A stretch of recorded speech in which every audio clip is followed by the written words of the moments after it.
જય શ્રી કૃષ્ણ. સૌ પહેલાં તો હું માયાબેન અને આપ સૌનો આભાર માનું છું, જે અમને એક પરિવાર જેવું સારું સુંદર પ્રેમાળ વાતાવરણ પ્રદાન કરે છે. Thank you. બીજું, અમે વાનપ્રસ્થ કે વૃદ્ધાશ્રમમાં દાખલ થતાં બંને જણાએ નક્કી કર્યું કે આપણે જીવે એટલું જીવવાનું નથી, અને જેટલું જીવવું છે એટલું પ્રેમથી અને આનંદથી જીવી જાણવું છે. અને એટલે જ આ એક અમે નાની રજૂઆત કરીએ છીએ. હવે આ કોણ છે? તમે કહેશો નહીંના, હું કહીશ મારી વાય, પણ હકીકતમાં આ એક આત્મા છે. એવી રીતે મારું નામ અશ્વિન છે, પણ હું એક આત્મા છું, સાચી ઓળખ કરીએ તો. હવે બીજી રીતે જોઈએ તો હું એક આત્મા છું, નહીંના બીજો આત્મા છે મારા માટે. એવી રીતે નહીંના માટે હું બીજો આત્મા છું. હવે એનો સાચું અર્થઘટન કરીએ તો એ મારા માટે પરમાત્મા છે, અને હું એને માટે પરમાત્મા છું. એવી રીતે આપણે જ્યારે એકબીજાને આત્મા અને પરમાત્માની ઓળખથી ઓળખતા થઈશું, ત્યારે આ ધરતી ઉપર સ્વર્ગથી વધારે પ્રેમાનંદ આપણે માણી શકીશું. બીજું, પ્રેમાનંદ એક એવી વસ્તુ છે કે હૈયે હોય અને હોઠે ન હોય. એટલે અમે એ પ્રેમાનંદની અભિવ્યક્તિ કરીશું, અને આ યંત્ર છે એને વાચા આપશું. કે આપણા શોમાં प्रीत ही परमात्मा, परमात्मा ही प्रीत है, प्रीत ही इस आत्मा का सुख भरा संगीत है. ईश्वर प्रेम रूप છે, અને તે આપણા શોમાં આત્મા કે પરમાત્માના રૂપે વસેલો છે. આત્મા અને પરમાત્મા એકબીજા વગર સંપૂર્ણ નથી. આત્મા અને પરમાત્માની એક રૂપ થવાની ઝંખનાને આપણે પ્રેમ કે ભક્તિ કહીએ છીએ, અને આત્મા અને પરમાત્માના મિલન કે એકરૂપતાને આપણે મોક્ષ કહીએ છીએ. ચાલો આજે આપણે આપણામાં બિરાજતા આત્મા અને પરમાત્માના એકરૂપતાના અંતરના પ્રેમાનંદને માણીએ.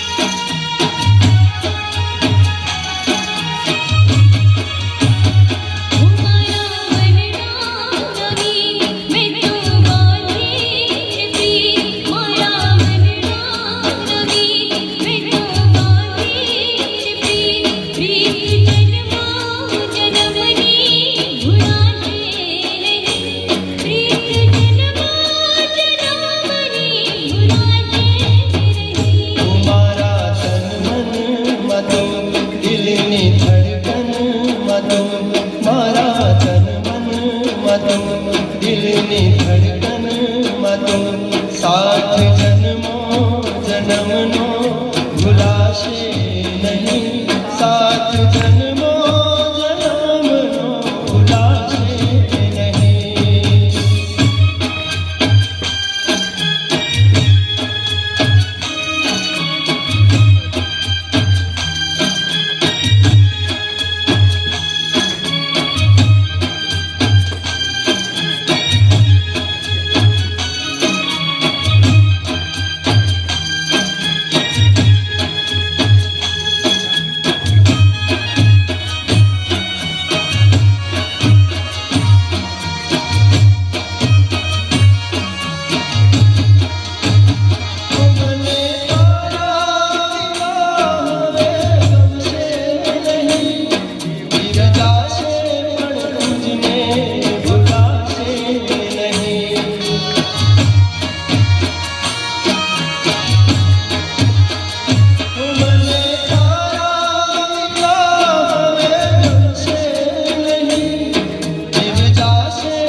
માં તું, દિલની ધડકનમાં તું. પ્રીત જન્મો જન્મની ભૂલાશે નહીં. દિલની ધડકનમાં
તું.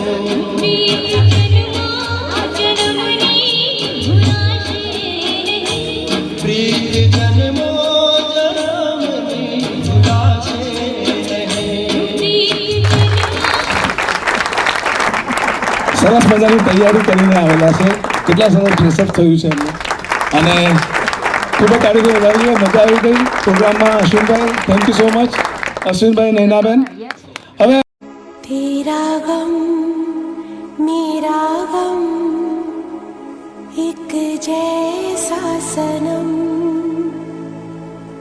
हम दोनों की एक कहानी, आजा लग जा गले दिल जा